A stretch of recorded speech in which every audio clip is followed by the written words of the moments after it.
back to another episode of the AAU Overtime Podcast. Jordan DeLuciano here, as always. And joining me now, we're on to the month of November, right before the Christmas break, representing Florida Southern College in Division III, the AAU November Player of the Month for Division III, Will Marshall. Will, congratulations and welcome to the podcast. Thanks, Jordan. Excited to be here. So, Will, before we get into anything, Player of the Month of November, what's it like to win that award representing Florida Southern?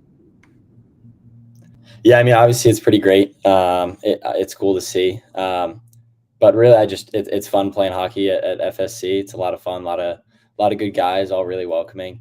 So I try not to focus too much on stuff like that. I don't think we do as a team in general.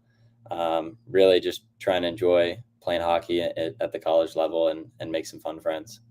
And now, you're a freshman? Is your first year at Florida Southern? Second year? Freshman. Gotcha. Freshman. Anyone that, when you first jumped on the team, anyone in that lineup, in that locker room that kind of you took to immediately, you hit it off immediately? Yeah, I mean, there's a bunch of good guys. Probably one of the most fun guys on the team is Paul Rigolini. He's an older guy, married with a kid. He teaches third grade, so he's super fun in the locker room. He's Russian. I think he's 25. Okay. So that's fun. There's like 18-year-old guys, and there's Paul, 25. Welcome to college hockey, yeah. Yeah, he goes out with the coaches afterwards to get a drink after the game. So that's but it'll be like rushing to the rink after class, trying to get to practice. I mean, yeah, he's a super fun guy. He makes the locker room a lot of lighthearted fun, as well as, I mean, he's a really good player, puts up a lot of points.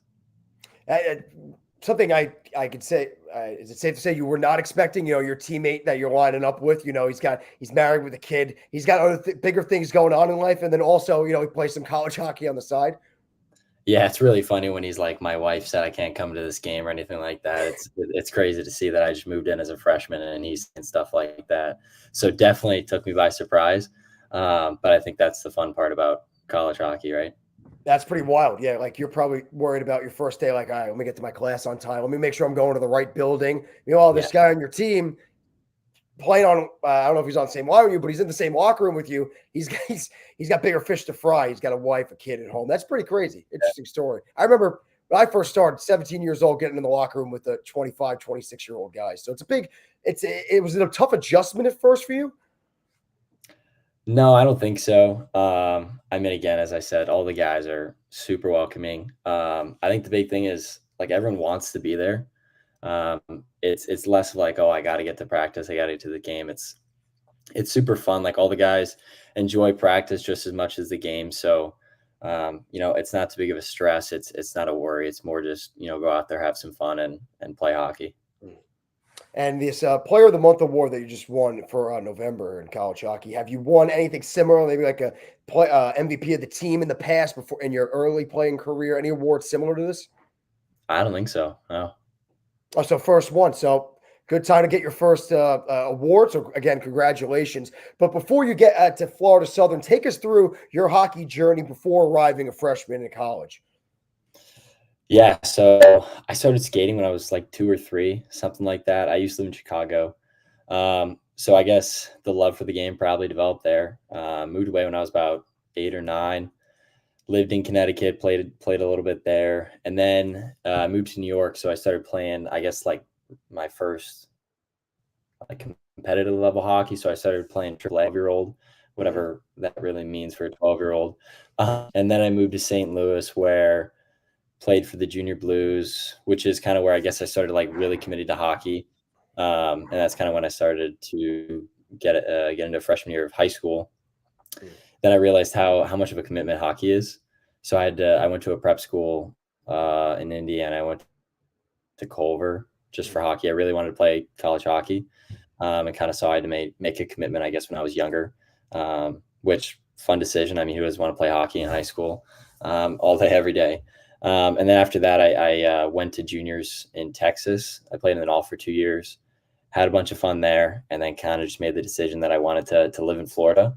Yeah. And I had Florida Southern as kind of like not a backup school, but a school in case I got injured or anything didn't work out. Then I visited the campus, found out they had a club hockey team, emailed the coach, and next thing I knew, I was on campus 2 months later, and here I am. So a lot of bouncing. You're only what, like 17, 18 years old, still a teenager, right? I'm 20 now. 20 now. Okay, yes. Yeah, so you said freshman, my Yeah, mind immediately yeah, goes to, but you did say junior hockey. So, but it's only still 20 years old, and you yeah. bouncing around to many different states. You mentioned Chicago, Illinois, Connecticut, played Texas, Missouri. What was that like? Yeah. Now, through your teenage years and your young years, just bouncing around at different parts of the states. Yeah, I mean, that's pretty cool. Now that I look back on it, when I was younger, obviously, moving away when I was like 8 was not Mhm. cool. Yeah, But tough now I think transition. it's, yeah, tough transition for sure. Now I like it. It was good for me, I guess. Obviously, transitioning to college is probably something that's pretty difficult for most kids. But I mean, I moved away when I was 14. Uh, Went to a boarding school for 3 years, and I went to Texas and lived with a billet family for 2 years. So the average college transition wasn't too difficult. So it was easy for me to kind of focus on school and hockey and just having a good time without being too stressed. So definitely nice. I got to play on a lot of different teams. I got to meet a lot of different guys. So it's nice. If you had to pick one of the places that you lived and stayed in, what was the most enjoyable state, I guess, or most enjoyable time you had during your bouncing around process? Yeah, that's a tough one. Yeah, right. I'm sorry to throw you on the spot here with that one. Yeah. Um, Chicago is nice. I still go back about once a year just to the city, hang out with some old friends. Texas was cool too. We traveled around a lot. I didn't stay in one place. Dallas is nice. Houston is nice. Um, but I'd have to say Florida. I mean, nothing beats Florida. Tampa, we're right in between Tampa and Orlando. Um, there's just so much to do. It's always nice weather. Everyone's having a good time, sunny. I mean, I don't think you can beat it.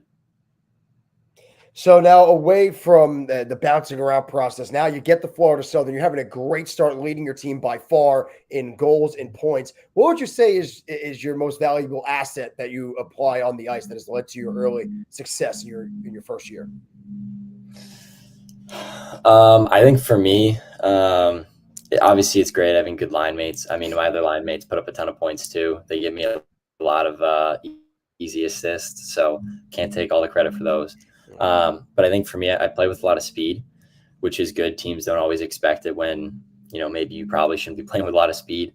You go right at them, you go to the net, and then we get a 2-on-1. So stuff like that really works. I think, especially as a line, we do really well just continuously going to the net.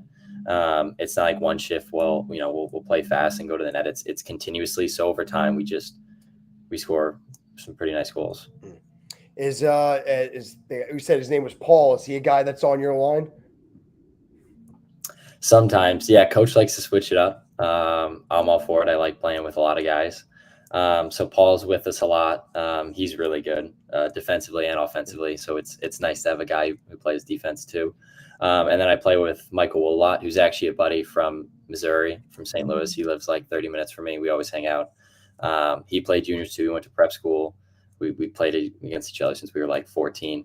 So that was really cool. So we play together a lot. So as long as he's not suspended, we do pretty well together. Why would he be suspended? He's got a lot of suspensions. I think I have more penalty on the minutes ice than him. problems. Oh yeah. No, Okay. No off the ice problems. 4-0 for him. No issues there. Just can't keep a level head on. He's my roommate too. I get on him. He likes having fun. We're both pretty aggressive. But he's a really big guy on skates. He's like 6'6", 220. So when he hits a guy, it's a little bit different than when I hit a guy. It looks maybe a little bit worse. So he gets pretty unlucky with that. And what do you say the name was again? Of the Michael Wolf. Michael Wolf. Yeah. So it's just on the ice. It's just maybe keep the hands down a little bit on his hits. Kind of tends to lose himself. But that's where you come into play. You're there to keep him a level head. I don't know. I get a lot of penalty minutes too. I just don't think they suspend me. I just don't get suspended. He gets suspended. It's weird. I don't know.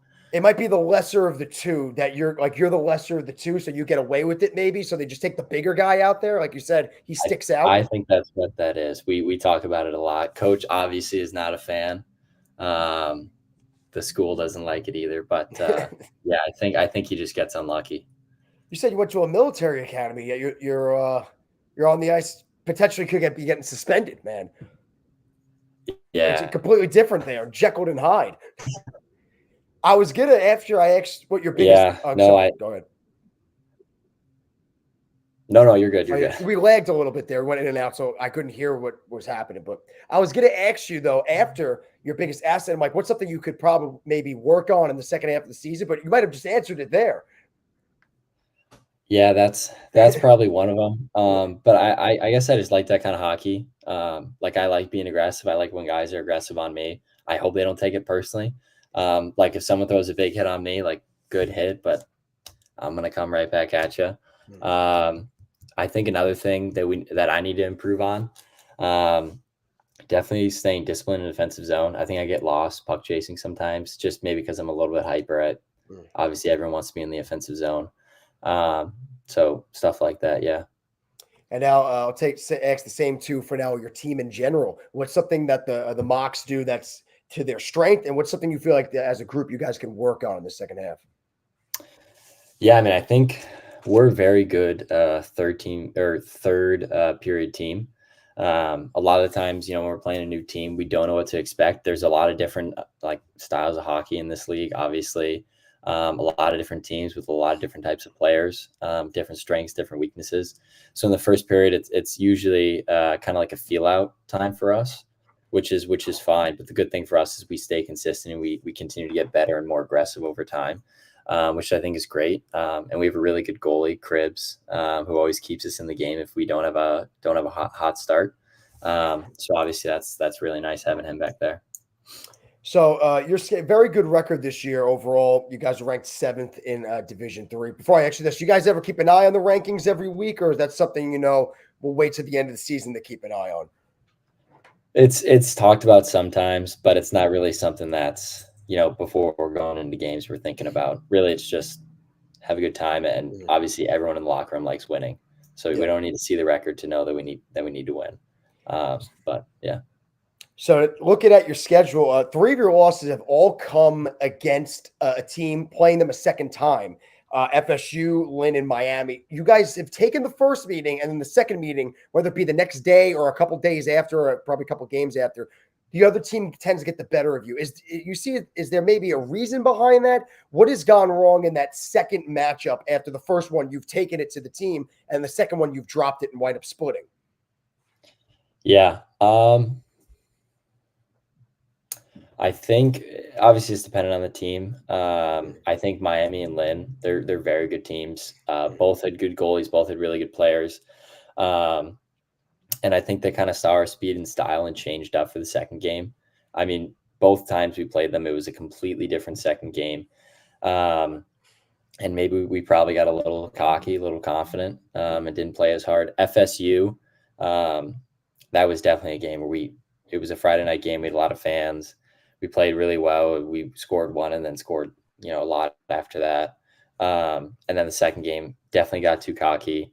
Didn't have as many fans, weren't as into it. We're kind of just like, oh, let's get this game over with. And they kind of shocked us, which obviously wasn't great. So hopefully we learn from that next time. We have a 2-game header like that. Mentioned 3 teams right there, but any team that has given you maybe might be one of the 3 teams we just mentioned, maybe someone else we haven't talked about. A team has maybe not given you, or maybe the toughest opponent for the team in general that you guys have faced so far. Yeah, I mean that'd probably be Miami. We just they're lost ranked 1 like right now. 6. Yeah, they're ranked 1 right now. Yeah, they're a good team. I mean, they have a really good goalie. Last time we played them, honestly, I thought I had 3. I thought I had like 3 ones where I thought I scored, and I just didn't. Same with a couple other guys. Like he had some crazy saves. And then they had 6 goals. They just kept coming at us. I don't think they liked losing to us like 2 weeks prior. So they came really hard at us. And I mean, once they scored 1, they scored 2 and 3, and I think we got a little. Yeah, you guys. Little bored, little. Yeah, you guys took the 1-goal win, 6-5 over Miami, and then it's a completely different game that next one on against Miami on December 2nd. Yeah, so just a night and day performance there. But now to the second half of the schedule. Anyone else that you know of that's coming into town or you're traveling to that you're looking forward to meeting up with again? Um, yeah, I'm excited to play Tampa. A lot of the guys talk about them like they're kind of the team to beat. I guess it's a fun game for us, so I'm really excited to see, Mhm. what they're about, what their team's like. Yeah, it's a D2 Tampa team. So is that the first time you guys are Yeah. venturing into a different division this year? I believe so. Oh, Lynn was Uh, D2, I Lynn, think. besides Lynn, yes. Yeah. Lynn was D2. So one of the guys, Paul, I believe he was on the team last year. Any other guys from that team that made the national tournament last year? Any conversations about what that national tournament's been like and what you expect? No, not too much. I mean, obviously that's the goal again this season, and that's kind of been stated since the beginning. Yeah. Really, all they said was that it was a blast and that they're pissed off that they didn't win. So that was pretty much it. I think it was they might have been, you guys might have been 2-0 last year in pool play and then lost the third game and it wound up you guys getting bounced after that third game. So tough way to end it. But before we wrap things up, look at the new jerseys. Ribeiro's been coming out with all these brand new jerseys. You guys got the snakeskins ones. So, like, did you guys know that you were getting potentially a new jersey? Did it come out of nowhere? When was it revealed to you guys? Take me through that revelation of, hey, we got a new jersey, and actually pretty nice. No, they are nice. Yeah. I had no idea. Maybe some of the other guys knew on the team. But yeah, I had no idea. So then one day we just walked in the locker room and it was there. And that was pretty cool. We wore it for like our media manager. She came and we like wore them in practice. It was super funny. We had different like socks on and stuff. And she was like snapping pictures at practice. We did like a scrimmage. So that was super cool. Obviously, a lot of other teams have some really cool jerseys. But the snakeskin ones are definitely, I've never seen that before. So I like it. You guys just have, it's just the white snakeskin, right? And the red one is just your normal red jerseys?